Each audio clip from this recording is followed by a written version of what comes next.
If you want to fix a problem or to improve a situation, then rigorous inquiry is essential. And what do I mean by rigorous inquiry? Well, basically, it's just the idea of making sure to really understand everything that's going on, every component, especially the root causes behind this phenomenon or the situation you're trying to improve. It's getting at the bottom of things and really making some in-depth analysis before taking a decision.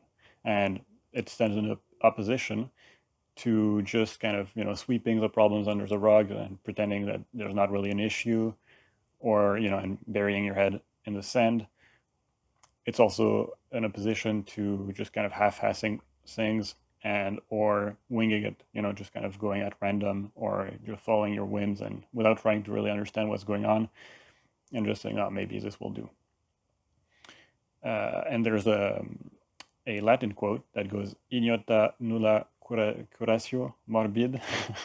I don't know if my accent is correct, but anyways, the idea is you can't heal what you do not understand, right? If you think about it, if you're go to the doctor and they don't have the right diagnosis, they don't know what you have, then it's going to be really hard to give you the good prescription, and it might cause more harm than good. If they're getting cured for the wrong disease, and that applies to a lot of other fields.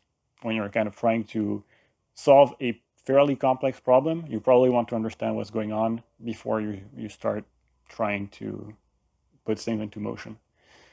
And you don't have to solve every problem. Maybe there's a situation that's suboptimal, or something you're not sure about, just some kind of problem, but maybe you don't have the resources or it feels too complicated to deal with. It's fine if you don't want to solve it, but just then make a decision, be consistent and honest, take your decision and commit to it. And it's okay, then you can change your mind later on and be, okay, we have to fix this problem. And then you can do that seriously. So it's you can always change your mind afterwards. But if you're going to set your mind, or you decide the guideline line is you're going to do something, then actually do things that will help you get to that objective. I think a lot of times when we have kind of problems or there's like situations that we don't like or we'd like to change in everyday life, a lot of people tend to not apply rigorous inquiry. One common thing we'll do instead is we'll just put a little judgment label on something we don't really understand and that's bothering us, and that will and pretend that fixes everything. So, we'll say someone is lazy, or they're messy and disorganized, or they're just bad at math. You're just something, or this just sucks, or and that's supposedly just good enough. So we're just basically labeling our ignorance and just saying, well, actually, I don't understand anything at this. I'm not sure how to fix it at all. I don't really know why it's happening and what's going on and what I could kind of tweak to improve it. But I'm just putting this little word, and I'm just moving on. And I don't think that's helpful at all. All right. So now I'll start giving a few examples of where this can happen, and some alternatives to illustrate what I'm talking about. So one area where this happens a lot is in relationships, and when there is conflict, when conflict arises in relationships. So it's pretty common for conflict to be cyclical. As in, basically there's never closure because there's never rigorous inquiry of what the problem is. And so it just goes into an endless cycle where the problem is never resolved, and so it keeps popping back up again and again, right? So if you think about a typical dispute, let's say maybe in a couple or in family members, two person have competing interests, or there's some kind of friction, and so they're trying to explain to the other person what's wrong or what's bothering them, and technically at the bottom of the problem would be probably some needs and feeling that arises based on the specific situation or the behavior of the other person. And they're just trying to explain what's wrong according to them, and usually they'll suggest some changes or strategy that the other person could do to improve the situation for them. The other person is in the same situation, so they also have their emotional reaction, and they're trying to get the other person to listen to their point of view.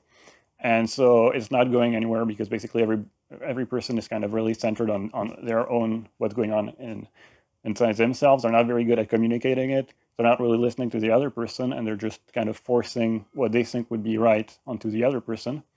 And so, the stakes rises because people are not, on either side, no one is really getting understood. So they get more and more heated. At some point, probably someone kind of snaps and says something pretty mean, out of line. And then, maybe it keeps escalating. Who knows how far? Anyway, at some point, every party involved storms out. And, with a little bit of time, they cool down, who knows, maybe a few hours or a few days. And they start to think, maybe I shouldn't have said that. That was a little bit, that went too far. That was too mean. That wasn't helpful. And so, they come back, apologize for saying mean things, never actually address the real problem. They still have no idea actually what's going on.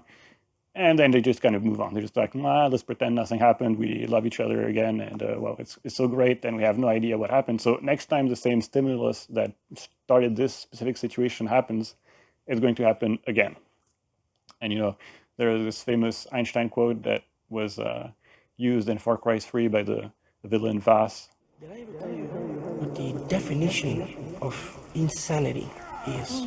Insanity is doing the exact same fucking thing over and over again, expecting shit to change. That is crazy. So that's one area where it's pretty frustrating. And it's pretty rare in conflict to get a good resolution. It can take years. Sometimes those types of loops can happen for like decades. And if you'd like to some tips on how you can avoid that and understand better what's going on, I won't get into the detail in this video, but I've made 2 blog posts on empathy bottleneck and how to kind of fix them with nonviolent communication, in part to kind of understand better what's going on and communicate better. And they will be in the description if you want to check them out. You can read them. So relationship, one example where, a lack of rigorous inquiry into the problems, what really constitutes the conflict, the problem. People don't really dig to the roots, and so they can't solve the problem. And then, we go nowhere. Another example, another associated concept is called the XY problem. And it's not a very good name in my opinion, because if I tell you XY problem, you have no idea what I'm talking about. Maybe you think it's about mass. It's not about mouse. The idea is basically, I would phrase it as, make sure you explain the problem rather than volunteer solutions. Or more precisely, make sure that you've explained clearly the problem before you start suggesting solutions. And this is a pretty common, in design, and when you work with client, people will know this concept even if they don't know it by name. But it's pretty common, so I'll give an example from a book I read like a decade ago. So I don't remember much about it except this one example. And it's called The Art of Game Design by Jesse Schell. And so Jesse Schell is a game designer, as the name of the book would imply. And so at one point, one project he was doing was this racing game. And so they had this big team working on it. And one of their publishers, the person that handles the money for this project, comes and tests the game, right? And so after they tested it, he asks the team whether they can make the car bodies shinier. And that's like a big deal based on the way they build the game. Making that change would require a lot of work, and I think they're nearing the deadline. Anyway, it's like a big hassle. And so they're kind of panicking, and they have this long conversation with the guy, trying to kind of negotiate. And I think it lasts maybe a few hours. Anyways, after a long conversation, they finally realized that that's basically the reason why the publisher asked for this change, is because they thought that the cars felt too slow. They wanted to improve the speed of the game, and so they thought maybe if we make the car body shinier, we'll have like a more enhanced illusion of speed. It actually, making the cars faster for the developers was super simple. It was just like a couple of variables to tweak, and that they could do it super quickly. And so if they hadn't talked about this could have been like a big time sink and a waste of time and budget, because basically the publisher noticed the problem, but instead of talking about the problem directly, came up with one specific solution, one strategy, and offered it, and and that's what they were talking about. They never explained what they were trying to do with it, or what was the root of the problem. And so that became the focus of the conversation. That's something that also happens in relationship and other contexts.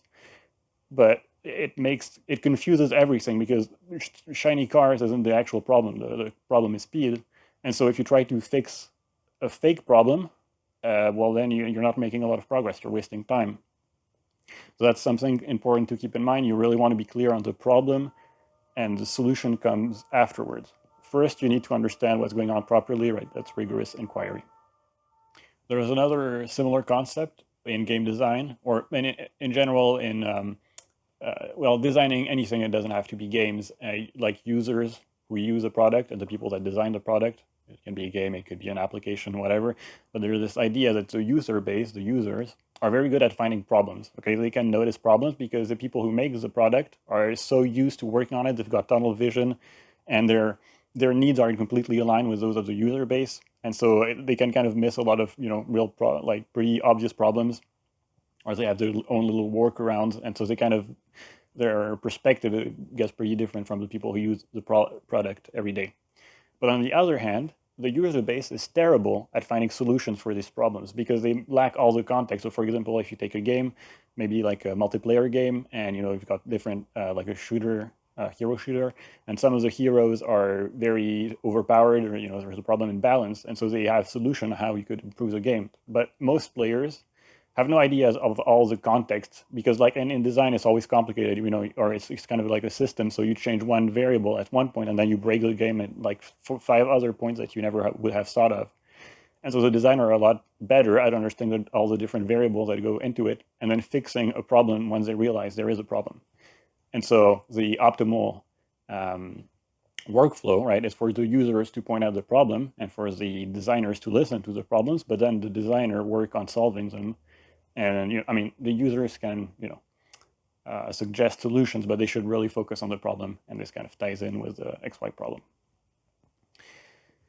Another example of rigorous inquiry that was more personal this time, it happened in my last work experience. So we were trying to design a new version for a kind of page or module, a set of functionalities on a big app. And so we was a bit of a nightmare, because we had different teams. There was a product team which talked with the clients. They knew what they needed and what wasn't working with the old version. And so they had this kind of vision. And then they had worked with the designers to create, a mock-up of what the new screen would look like. And they give it to us so the technical team a lot later. So they kind of had this idea, and they were pretty fixed on it. The problem is, with the technical team, when we received it, we noticed immediately there would be some big problems on a technical level, because the idea was that, I'll explain quickly the concept of that screen, but keep it kind of vague. But the idea basically was a screen when you needed to do a lot of input to handle orders for restaurants, right? And so the people who use the screen needed to input a lot of information for orders for different restaurants. However, the website, the way it worked, would only allow you to input for one restaurant at a time, and switching from one to another was pretty slow and cumbersome. And so you had to keep switching, and for people who had to input a lot of information quickly, it was really, the user experience was pretty bad. And so the product and design team had, their idea was just to have like this massive table with all the information from all the different restaurants in just like this massive table. And so there was a few problems, because on the one hand, the UX wasn't great, first of all, because you had this massive amount of information, and the only way to kind of reduce it was just to nest stuff forever. You had to nest a lot of information just to be able to kind of understand what was going on. But on a more technical aspect, it required to basically load a massive amount of information from the database, which would have created performance issues and seemed really undoable. And also we had to kind of really change the ways our table component to display this data worked. And this was a component we used in a lot of other screens. So if we modified it and added stuff into it, a lot of specific weird stuff there was a lot of chances that we would introduce bugs and that we would affect a lot of other screens in the process, because they also wanted to have, a lot of nice movement stuff by using your arrows and tabbing all around your cells and stuff like that. So it seemed like this massive hassle, and deadline was coming in. At some point, the project was almost abandoned. But anyway, so we had to work on it. But it's, the product team had this vision, and then the technical team was like, this is not doable. And we were kind of at a standstill, and we'd have a lot of panic reunions. And at one point, I was getting stressed out because I was supposed to work on this, and I was the main interlocutor from the technical team, and I was the person that was going to do a lot of the programming. So I was thinking we're going nowhere, and so I tried to figure out how to fix try to find some solution so we could move forward. And so I tried to understand the main needs on both ends and find compromises. And basically the idea, as I said, the main pain point, well, additionally from the fact that the UX from the old screen was pretty bad, but you had to switch right from all those different restaurants, and it was a pain, and so that was the main problem. So I thought, instead of changing the entire layout and using this massive table that's a headache for everyone, what if we keep the old screen, the same kind of layout, because it's already working? I mean, it's not great, but we can use that inspiration, improve it, and then we add a sidebar on the side where when you have access to all the restaurants, and then you can search within them. And this way you can quickly switch between different restaurants. You don't need to do this whole refreshing of the website. And the good thing is also, now we only need to request first the list of website, but we don't need to request that much information, so it's not a big performance problem. And then every time you click on a restaurant, we just need to load the information for the specific restaurant. So again, performances are okay. And lastly, visually, we can kind of do our own custom thing, which doesn't risk introducing regressions and bugs in all the other screens. And so this is what we ended up using in the end as a solution. I kind of do this rough mock-up visually, and then everyone was like, oh, this could work. And then we worked on it, and in the end, that's the one we used, and the clients ended up being happy with it. So it worked out okay in this situation. But I think that the kind of some important lessons to take from this is like, it's really important to understand the underlying needs, and to avoid getting stuck on unnecessary fluff, right? So we have the problem, and usually when people come up with a potential solution for the problem, then they get married to it, and they're like, this is the only way we can solve the problem. But it's not. And I understand this. Okay, I fall madly in love with my own ideas all the time, but it's dangerous if you're trying to fix a problem, especially if there's like a lot of different variables and needs, because then you'll get stuck on this one solution that's probably not the best one. And it's important to have some flexibility. So what you want to do is, it's kind of like when you're cooking, what you want to do is make an inventory of your ingredient list first, because if you don't know what you're working with, how are you going to make any meal in the first place, right? Or if you you choose a recipe and you start working on it, and then you realize you're missing half the ingredients, or you mistook one ingredient and you've created poison. That's not that's not a good idea. So first, make a list of all the ingredients, the core ingredients. So in this case, needs, or things that need to happen, and also constraints or limitations. What must be there and what cannot be, what's not possible. Once you have this specific list that's nice and neatly laid out, then you can come up with strategies, and you don't get too in love with specific strategies. Just find the one that works the best. That's the best compromise. And that's another thing that's important. You need to be open to compromise and flexibility, and because at the end of the day, what matters is fixing the problem. That's the main thing. The specific strategy we use, that's secondary. And if there's something important about the strategy, then it should be part of the criterions, right? The ingredients for the recipe. And that's a general idea behind rigorous inquiry in general, and it applies to a lot of other fields. The same for politics. If you want to change the situation in society, you need to make sure that you're using a policy that actually does what you're hoping it will do. You may be able to understand what's going on, what is actually the problem, and what can we actually do that will help solve this problem. It's the same in medicine, as I mentioned at the beginning of the video. It's the same in psychology and personal development. If there's like some patterns of behavior you have that you don't like, or patterns of behavior in someone else you don't like, and you'd like to change them, you need to be able to understand what's really going on and use things that will actually have some chances of improving things, instead of just making people feel bad and judging them and just getting stuck, or using strategies that definitely do not work and have proven that they don't work again and again. So that's the general idea of this video, and I'm trying to convince people or influence them a little bit to be more willing to actually think really somewhat deeply about the problem, and if it matters and it's a pretty complicated problem, make sure you understand what's going on and make a list of all the components before you start working on the solution.